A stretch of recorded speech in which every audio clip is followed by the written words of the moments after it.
झुंझुनू जिले के ग्रामीण अंचल के लोगों के लिए एक बड़ी राहत की खबर है। एक दशक के लंबे इंतजार के बाद आखिरकार राजस्थान रोडवेज प्रशासन ने गांव तक सार्वजनिक परिवहन सेवा बहाल करने का फैसला किया है। झुंझुनू रोडवेज डिपो प्रबंधन ने जिले के 5 ग्रामीण रूट तय किए जहां पर जो सरकारी बसें उनका संचालन किया जाएगा। अब वो 5 रूट कौन कौन से, क्या आपके गाँव का नाम भी उनमें है, तो वो जान लीजिए। मैं सारे गाँव के नाम आपको इस वीडियो में बताने वाला हूँ। तब तक आप चैनल को सब्सक्राइब या फिर फॉलो कर लीजिए। तो पहला रूट है झुंझुनू से चिड़ावा, बायां समसपुर, प्रतापपुरा, जयपहाड़ी, इस्लामपुर, केरपुरा खुर्द, भामरवासी, इकतारपुरा, बारिकाबास, अरडावता और फिर वापस स्टैंड चिड़ावा। दूसरा रूट है झुंझुनू से अलसीसर, बायां हमीरी, सोनासर, बाजला, डाबड़ी, धीर सिंह, ककड़ेऊ कला, मलसीसर और फिर वापस स्टॉप आ जाता है अलसीसर के अंदर। अब तीसरे रूट के बारे में आपको बता देता हूँ, जो झुंझुनू से पिलानी, बायां कासिमपुरा, सोती बुड़ाना, फिर लांबा, फिर नालवा, फिर मंडरेला, फिर बजावा, ढंडारिया, कुल्हड़ियों का बास, झेरली और फिर स्टॉपेज आ जाता है इसका पिलानी में। अब चौथे रूट के बारे में आपको बता देता हूँ, झुंझुनू से मंडावा, बायां जयसिंहपुरा, डिगाल, चंद्रपुरा, जोहारपुरा, लाड़सर, जितास, हनुमानपुरा, तेतरा और फिर स्टॉपेज आ जाता है मंडाओं में। फिर है झुंझुनू से गोठड़ा, बायां देरवाला, बिब्बासर, जेजूसर, डूमरा, केरू, नवलड़ी, नवलगढ़, बिरोल, गोठड़ा।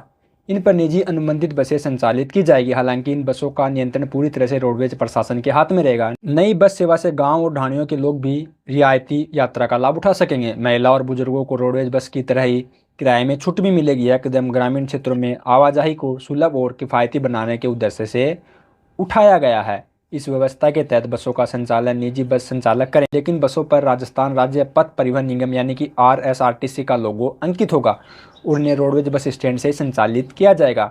5 ग्रामीण रूटों पर चलेगी ये बसें। जैसा कि मैंने आपको शुरुआत में उन 5 ग्रामीण रूटों के बारे में बता दिया।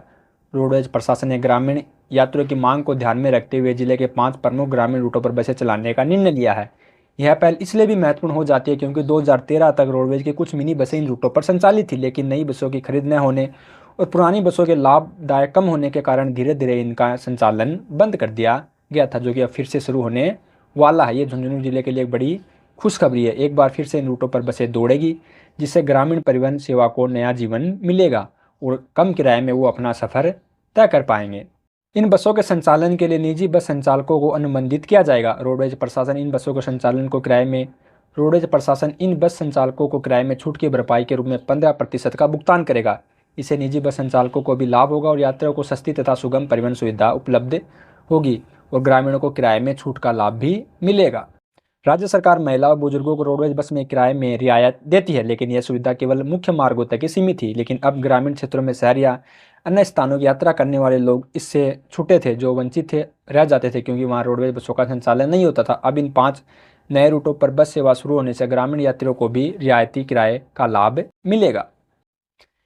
इन नई व्यवस्था में निजी बस संचालकों का भी फायदा होगा। उन्हें निगम से निश्चित किराया सब्सिडी मिलेगी, जिससे उनकी आमदनी स्थिर रहेगी। साथ ही रोडवेज के नियंत्रण में होने के कारण बस की विश्वसनीयता बनी रहेगी और यात्रियों को भी भरोसेमंद सेवा मिलेगी। कई बार देखने में आता है कि प्राइवेट बस संचालकों की मनमानी चलती है, तो वो इस प्रकार की मनमानी नहीं चलेगी।